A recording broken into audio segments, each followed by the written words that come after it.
let me begin by telling you this. Let me look at the broader issue which you first framed, which I'd like to address, uh, which is that this perception that the jurisprudence of the court does not deal with a particular religion, in this case the Muslims.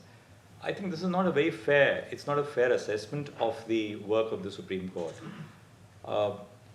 What happens is that very often the media or social media does not highlight necessarily individual cases which come up before us almost with routine regularity, but which do not provide any fodder to the media, because these are cases where courts deal with cases involving communities, groups of citizens, whether they belong to the marginalized communities or on the political fringe or away from the mainstream.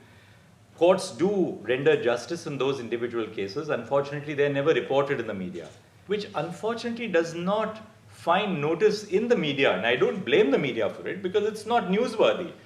It's simply not newsworthy because the court has done justice. And because you've done justice and you've brought some sort of solace to a common citizen, never makes its way into the pages. You've spoken of, sir, about the hijab issue.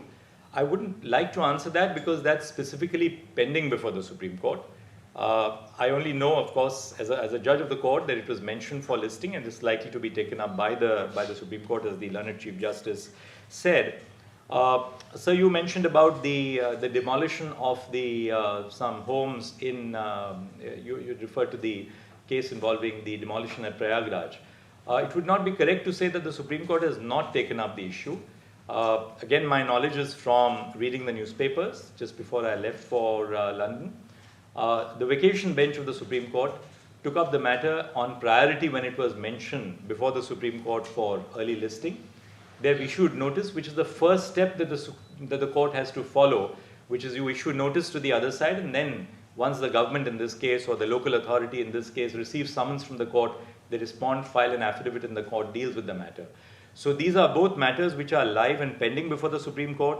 In fact, the position is not that the Supreme Court has not taken up the matter, but that the Supreme Court has taken up the matter even during the vacation. On the issue of the petition involving Article 370, The habeas corpus. Yes, I'll deal with the habeas corpus in a moment. The Article 370, that is a matter which has been referred to a Constitution bench. That is before the Constitution bench.